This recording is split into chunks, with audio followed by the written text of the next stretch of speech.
تحية طيبة من فرانس 24 وأهلا بكم في جولتنا الأسبوعية عبر المجلات. نبدأها بالملف السوري. مجلة التايم الأمريكية تناولت قرارات مؤتمر أصدقاء سوريا الذي انعقد في روما مؤخرا، وعبرت في مقال لتوني كارون عن خيبة أمل المعارضة التي كانت تريد سلاحا للثوار. المجلة تنقل عن متخصصين في شؤون المنطقة قولهم إن مؤتمر روما لم يغير المعادلة في بلد أصبح قنبلة موقوتة في طريقها إلى الانفجار. الكاتب يعتبر أن التدخل الأجنبي في سوريا محفوف بالمخاطر، لكنه يبقى أقل خطرا مما ستؤول إليه البلاد في حال عدم التدخل. والخطر يداهم الحدود السورية مع دول الجوار، يتخوف كريم عاشور في مجلة الوطن العربي اللبنانية. حدود باتت قابلة للاشتعال السريع، فنور المالكي في العراق مثلا متخوف من حصول انقلاب سني على حكومته ذات الأغلبية الشيعية إثر سقوط الأسد، لذا فهو يتفانى في مساندة هذا الأخير عسكريا. الكاتب يظهر استنفار إسرائيل وتوعدها بالرد بعد سقوط قذائف سوريا على منطقة الجولان. أما لبنان فيرى الكاتب أنه يشهد جبهة داخلية بين شيعة حزب الله الموالين للنظام وسنة أحمد الأسير المناهضين له في مشهد شرق أوسطي قاتم ينذر بأسوأ الاحتمالات. السوريون من جهتهم باتوا لا يعرفون من أين تأتيهم الضربات. يكتب توم بيتر مراسل مجلة The Christian Science Monitor الأمريكية في سوريا، فهم يتعرضون للخطف ليس فقط من قبل النظام أو من قبل ثوار، بل من قبل عصابات تنتهز فرصة الفوضى العارمة لتجعل من عمليات الاختطاف مهنة تعود عليها بالمال، ويصل مبلغ الفدية في بعض الأحيان إلى حوالي 10,000 دولار بحسب تقدير المراسل.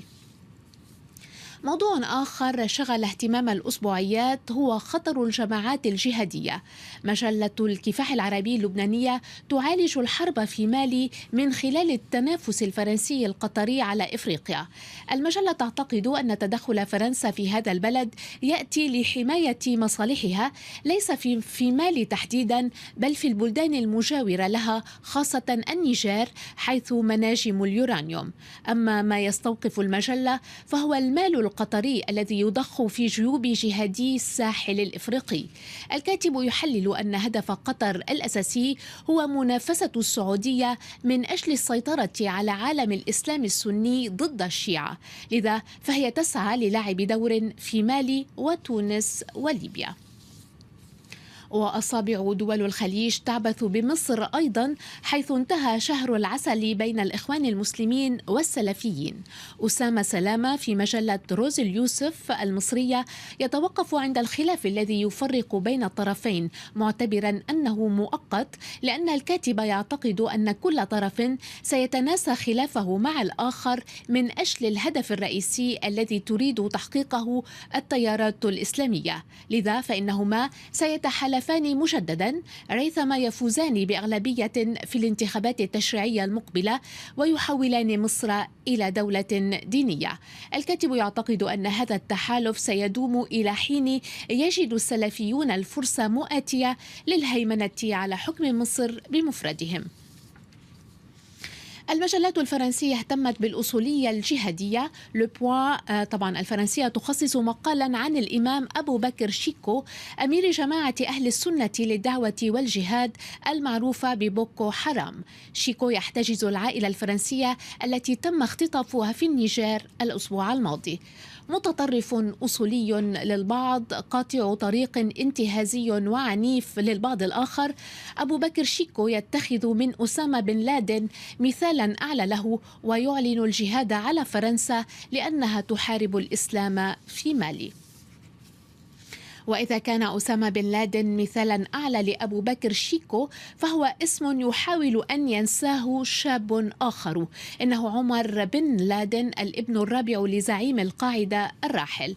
الإكسبريس الفرنسية التقت بهذا الرجل الذي اتخذ من قطر مسكنا له.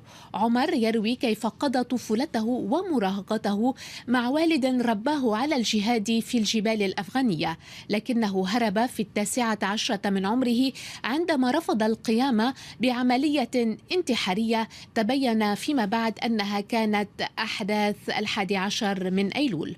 عمر يهرب من لعنة اسمه، لكنه رجل أعمال ناجح وفق المجلة. في موضوع آخر، لو نوفيل أوبسرفاتور الفرنسية تتوقف عند فضيحة اللحوم التي هزت أوروبا في الآونة الأخيرة، وأجرت تحقيقا لافتا عن انتهاكات السلسلة الغذائية في العالم التي تهدد صحة المستهلك، انتهاكات تنتج عن غياب الضمير المهني بهدف الربح المادي. المجلة تنشر قائمة بعدد من الفضائح التي شهدها العالم، منها مرض جنون البقر والحليب الصيني الملوث بمادة الميلامين المسببة للسرطان. وننهي بالمجلة نفسها أي لو نوفيل أوبسرفاتور الفرنسية والفيلم الوثائقي The Gatekeepers الذي أحدث زلزالا سياسيا في إسرائيل، والذي يعرض اعترافات 6 رجال إسرائيليين تعاقبوا على قيادة جهاز الاستخبارات الإسرائيلي الداخلي، ورووا كيف اعتقلوا وسجنوا وعذبوا وقتلوا فلسطينيين متهمين بالإرهاب لمدة 30 سنة. الوثائقي يصدم لشدة صراحته، وكان من بين الأفلام التي شاركت في حفل جوائز الأوسكار الأسبوع الماضي. الجولة تنتهي هنا، أما أخبارنا فمتواصلة على قناة فرانس 24. ابقوا دائما برفقتنا، إلى اللقاء.